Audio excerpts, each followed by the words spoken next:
I was living in Perrysburg, Ohio. I was about 8 years old. My dad was pastoring a church. And my dad had some people from the church over for dinner that day. And among them, the family had a young girl about my age. And we got to playing together in different places in the house. And we were in this one room. And I just kind of looked at her, kind of interesting that day. And she just caught my eye, made my heart flutter a little. And I grabbed her hand and kissed her on top of her hand. And then immediately I darted away from her and hid behind a piece of furniture. And I think I said, "Now don't you tell anybody what I just did." Well, later on, we're all gathered around the table eating dinner. And lo and behold, she breaks the promise and says, "Guess what Clint did to me?" And that was all I needed. And I tore away from that dining room table and hid myself on the stairs. I think that did me in as far as love for the rest of my life until finally I met my wife, Kathy, and she figured me out and fixed me up. What I want to talk with you today is about the subject of love. As you can see, I'm holding a rose often symbolized with love, often found on Valentine's Day and weddings and special occasions. And you can see that we also have some things on our backdrop today, just dealing with the subject of love, and have some things here related to weddings.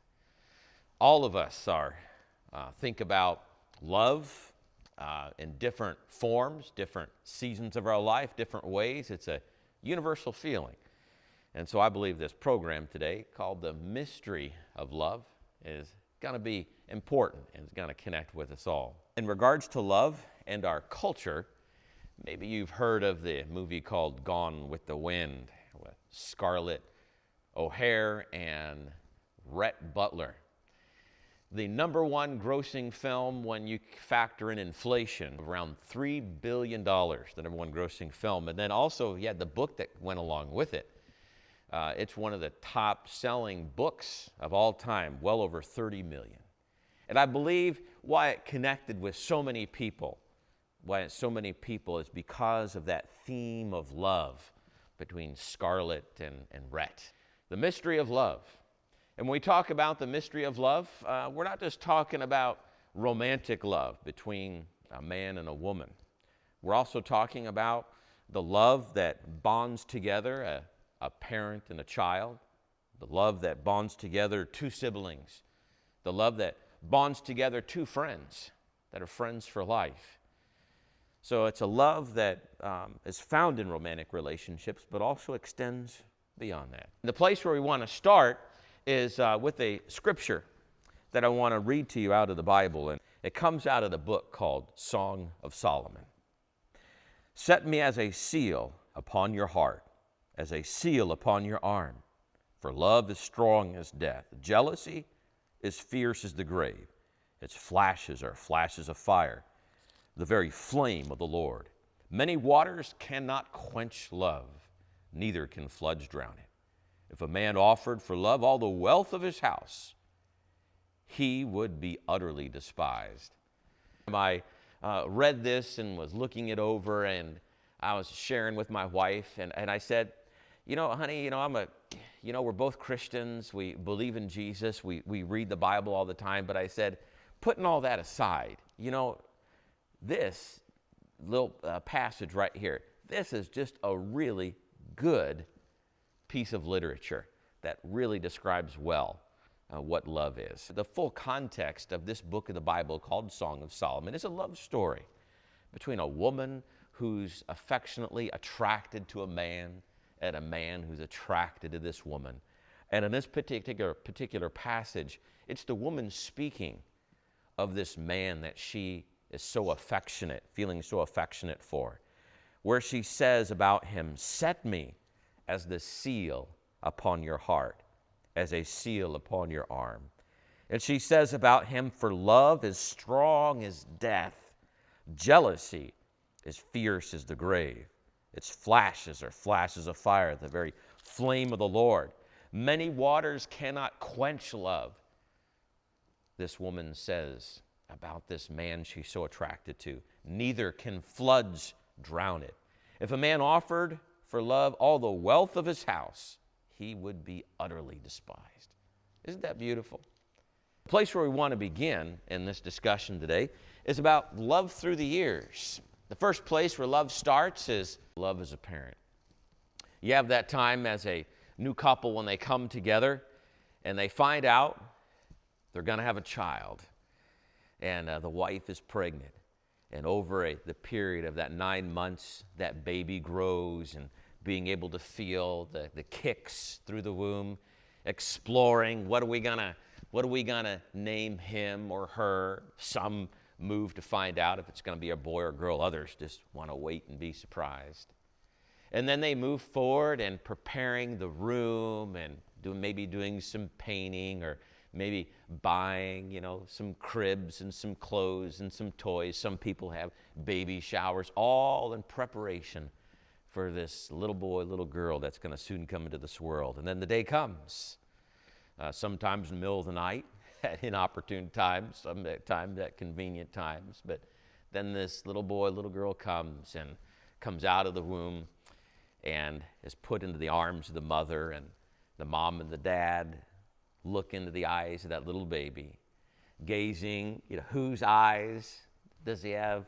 Does he or she have your eyes or my eyes? Whose smile does he or she have? Whose hair does he or she have? If there is any hair there at that point.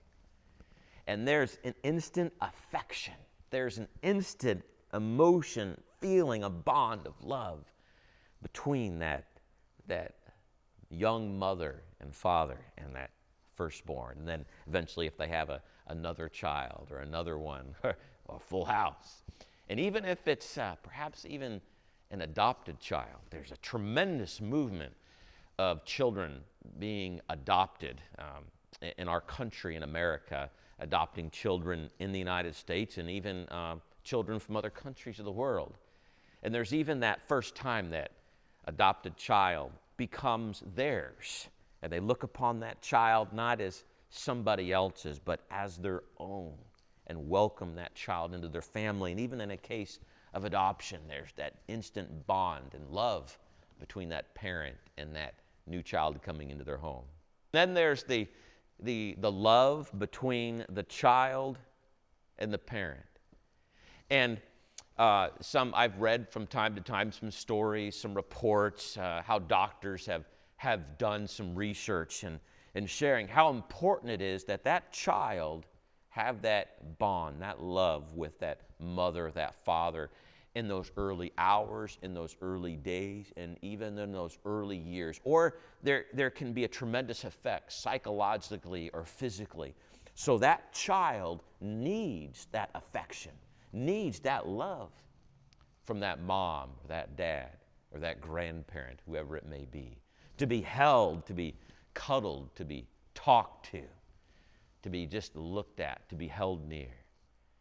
That child needs that affection and needs that love. And then that child eventually starts to grow up and to become a toddler running around the house. If you can always keep your eyes on the little one as they run from place to place, and as they advance into elementary age, still have that important bond and affection, that child towards that parent.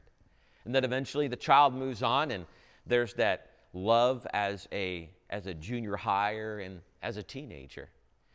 And that starts to pull away a little bit, and that love for the parent and the parent and the love for the child, where that starts to be pulled away, and that child begins to explore and begins to develop some love relationships, some bonding with other friends, other boys, other girls, whatever it might be. And then eventually that child, that junior high, that teenager starts to explore romantic relationships and discovers girls or discovers boys and begins to develop those romantic relationships.